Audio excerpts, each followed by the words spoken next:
Hello student, नमस्कार। आपका स्वागत है इस वीडियो में मेरे प्यारे प्यारे बच्चों। और मैं उम्मीद करूंगा कि आप सभी के सभी बच्चे एकदम बढ़िया होंगे, मजे में होंगे, तंदुरुस्त होंगे माय डियर स्टूडेंट्स। तो ये वीडियो मेरे प्यारे बच्चों में लेके आया हूं with respect to road map to CA intermediate.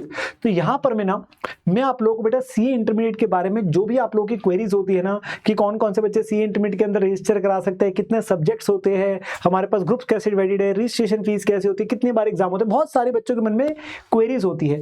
तो इस वीडियो के अंदर मैं सारे के सारे वो क्वेरीज, वो पॉइंट्स को सारों को एड्रेस करने जा रहा हूं। तो इस वीडियो को बेटा अंत तक सुनेगा ताकि आप लोगों के जो भी डाउट्स है सीए इंटरमीडिएट को लेके वो आप लोगों के आंसर हो जाएंगे। तो चलिए माय डियर स्टूडेंट्स, स्टार्ट करते हैं जरा हम इस रोड मैप को। तो we are going to talk about road map to CA intermediate my dear students. सबसे पहले बात आती है कि एलिजिबिलिटी क्राइटेरिया क्या है बेटा, मतलब कौन से स्टूडेंट्स ऐसे जो सीए इंटरमीडिएट के अंदर रजिस्ट्रेशन करा सकते हैं। तो एक तो बेटा आते हैं जिन्होंने सीए फाउंडेशन एग्जाम्स क्लियर कर दी है। सो जैसे आप सभी बच्चों ने, मेजॉरिटी बच्चे जो अभी देख रहे हैं मेरी वीडियो को, तो उन्होंने सीए फाउंडेशन के एग्जाम्स अभी दे रखे हैं। सो जब आप लोगों के सीए फाउंडेशन क्लियर हो जाएगी तो ऑब्वियसली आप सीए इंटरमीडिएट के अंदर अपने पास में रजिस्ट्रेशन करा सकते हैं। एक और सेट ऑफ स्टूडेंट्स होते हैं, वो कौन से होते हैं बेटा, एक और रूट होता है, that is direct entry route. Not direct entry route क्या होता है, जहां पर में जिन लोग ग्रेजुएशन रूट से आ रहे हैं वो भी अपने पास में सीए इंटरमीडिएट के अंदर रजिस्ट्रेशन करा सकते हैं, ठीक है ना।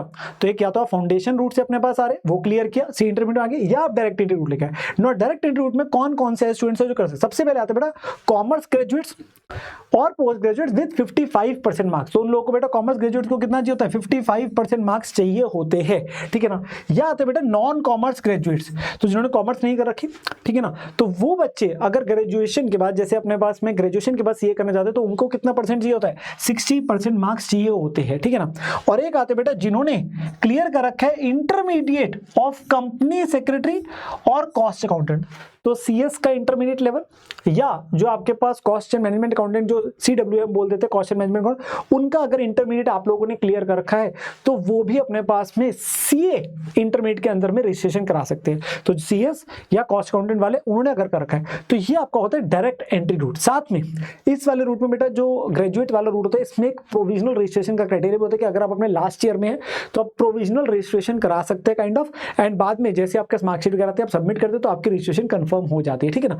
तो हमारे पास दो रूट्स रहते हैं सी इंटरमीडिएट के अंदर में रजिस्ट्रेशन कराने के। नाउ आती है बात बेटा जो बाकी, सबसे पहले जब सी इंटरमीडिएट के अंदर रजिस्ट्रेशन कराते बेटा तो उसकी जो फीस है ना total, that is rupees 18,000 rupees. तो 18,000 आपके रजिस्ट्रेशन फीस है जिसके बेस पे आपके आईसीआई के पास रजिस्ट्रेशन हो जाएगी। नाउ टोटल बेटा सी इंटरमीडिएट के अंदर में होते हैं हमारे 6 पेपर इस समय, ठीक है ना। तो 6 पेपर, 6 सब्जेक्ट्स हमारे पास है।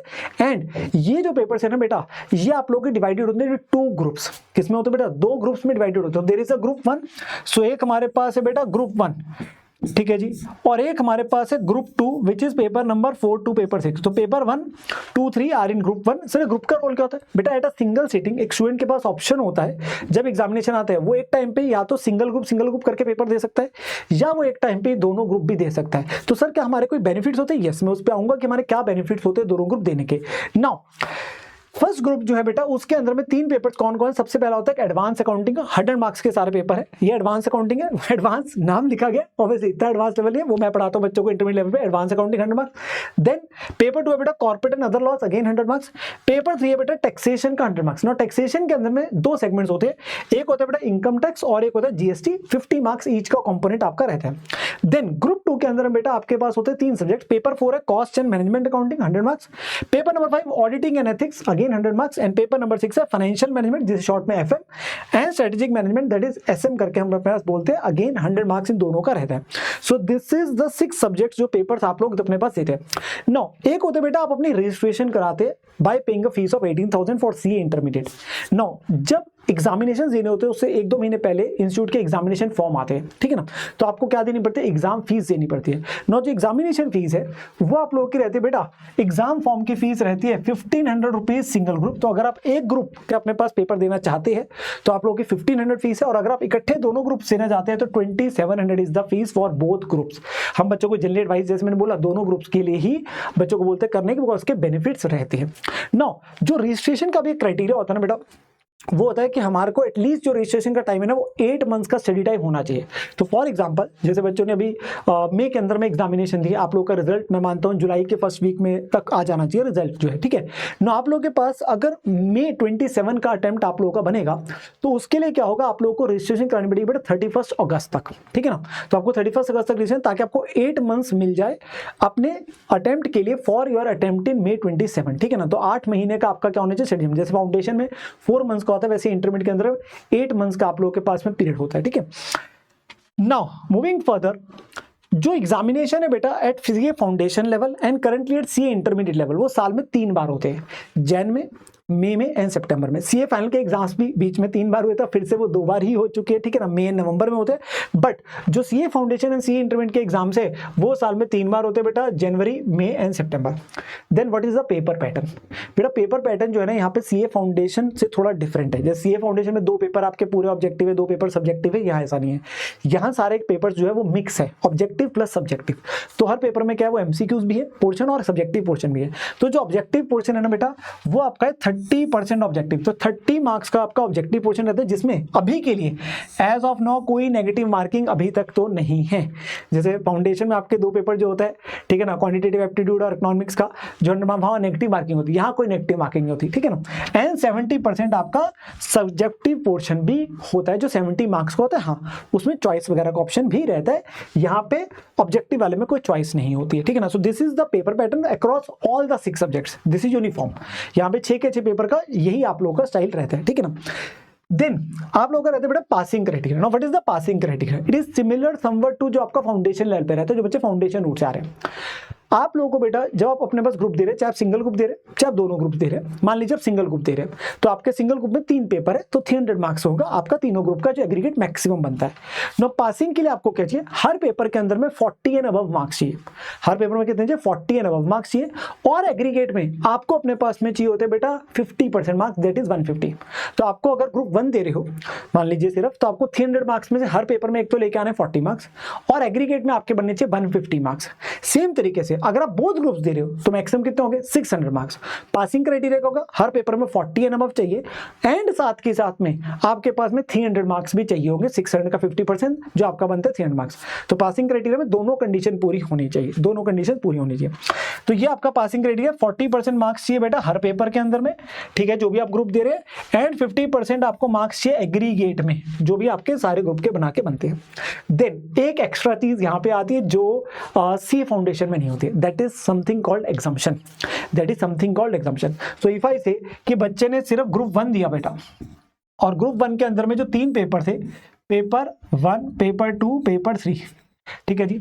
जब बच्चे ने पेपर दिए तो मान लीजिए उसके पास पेपर 1 में आए 65 मार्क्स, पेपर 2 में आए बेटा आपके पास में 35 मार्क्स, और पेपर 3 में आए आपके पास 40 मार्क्स।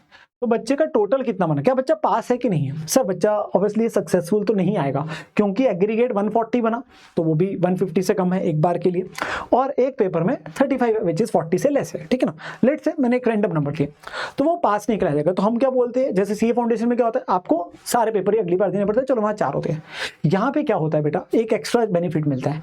अगर आपका ग्रुप क्लियर नहीं हो रहा, सिंगल ग्रुप दिया वो या दोनों ग्रुप दिए वो, पूरे ग्रुप्स क्लियर नहीं हो रहे, बट अगर आपके किसी इंडिविजुअल पेपर में 60 एंड अबव मार्क्स है, कितने 60 एंड अबव मार्क्स होते हैं, तो बेटा आपको मिल जाती है उस पेपर में एग्जम्पशन। मतलब वो पेपर आप लोगों को अगली बार नहीं देना पड़ता, वो एग्जम्पशन आपका जो बेनिफिट रहता है अगले 3 अटेम्प्ट्स तक रहता है। तो आप लोगों को जैसे इस पेपर में बेटा क्या है 60 एंड अबव मार्क्स है, तो ये पेपर आप लोगों को अगली बार देने की जरूरत नहीं है, अगली बार सिर्फ आप लोगों को यही दोनों पेपर देने पड़ेंगे। तो जिस पेपर में हमारे 60 एंड अबव मार्क्स होते हैं वो पेपर के हमें क्या मिल जाते हैं, एग्जम्पशन मिल जाती है। ये बेनिफिट बच्चों को intermediate level and final level में रहते हैं, फाउंडेशन लेवल पे ऐसा नहीं होता है। तो अगर आपका स्कोर हो रहा है बेटा 60 और more marks in a paper, तो आपको क्या मिल जाती है, एग्जम्पशन मिल जाती है। तो आपको वो पेपर अगली बार देने की आवश्यकता नहीं होती है, ठीक है ना। तो दिस इज मतलब एक बच्चों के लिए हमेशा एक रहता है कि काइंड ऑफ ए बेनिफिट ही है कि बाई चांस अगर ग्रुप नहीं क्लियर हुआ, किसी वजह से एग्रीगेट हुआ या 40 अबव नहीं आए, तो बट जिस पेपर हमारे अच्छे नंबर आ गए 60 अबव है, वो पेपर का हमें बेनिफिट मिल जाता है, ठीक है ना। नाउ नेक्स्ट चीज क्या आती है बेटा, मैंने जैसे आपको बोला था वाई वी ऑलवेज से कि बच्चों को दोनों ग्रुप अपने पास में इकट्ठे देने चाहिए, तो उसके कुछ बेनिफिट्स है। सबसे पहले बेटा बेनिफिट रहता है that is all India rank that is AIR can be achieve. तो अगर हमारा टारगेट है कि हमें ऑल इंडिया रैंक लेके आने, जो कि इंस्टीट्यूट की तरफ से कहते हैं फाउंडेशन लेवल पे तो 20 रैंक्स निकालते हैं, but intermediate and final level पे बेटा निकालते हैं हमारे पास में इंस्टीट्यूट रिलीज करता है 50 रैंक्स। एक रैंक पे 2 बच्चे 3 बच्चे भी हो सकते हैं, तो हम 50 रैंक्स बोल रहे हैं तो 50 स्टूडेंट तो पक्का ही पक्का है, उससे ज्यादा भी हो सकता है। अगर सेम रैंक पे सेम मार्क्स है बच्चों के तो ज्यादा बच्चे भी हो सकते हैं। नाउ ये टॉप 50 जो आ रहे हैं बेटा रैंक्स, उसके अंदर आपका क्या होता है, उसका बेनिफिट मिलता है आपको जब अपनी आर्टिकलशिप करते हैं। आर्टिकलशिप क्या होती है सर? प्रैक्टिकल ट्रेनिंग होती है बेटा। तो आप जैसे सी इंटरमीडिएट क्लियर करते हो तो आपको प्रैक्टिकल ट्रेनिंग करनी पड़ती है अंडर चार्टर्ड अकाउंटेंट। जो प्रैक्टिसिंग चार्टर्ड अकाउंटेंट होते हैं 2 साल की प्रैक्टिकल ट्रेनिंग रहती है, तो आपको वहां पे भी एक बेनिफिट मिलता है। बिग 4 वगैरह में आपको जाने का ऑप्शन मिलता है, अच्छी जो फर्म्स होती है। देन कल को आप जब जॉब में जाते हैं, कल को जब सीए क्लियर कर जाते हैं तो भी आपको ऑल इंडिया रैंक का बेनिफिट मिलता है। बट वो रैंक कब आएगा? जब आपने दोनों ग्रुप इकट्ठे दिए, एक सिंगल सिटिंग में दिए, तो रैंक तभी आता है, ठीक है ना, जब दोनों ग्रुप इकट्ठे दिए। सेकंड होता है बेटा सेविंग ऑफ टाइम। ऑब्वियसली बेटा समय बचेगा, क्योंकि अटेम्प्ट आपका 4-4 महीने के बाद आ रहा है। तो अगर आपने अलग अलग करके ग्रुप दिया तो 4 महीने और एक्स्ट्रा लग गए, इकट्ठे दे रहे तो 4 महीने हमारे बच जाएंगे, तो ऑब्वियसली उसका भी एक बेनिफिट हमें मिल जाता है।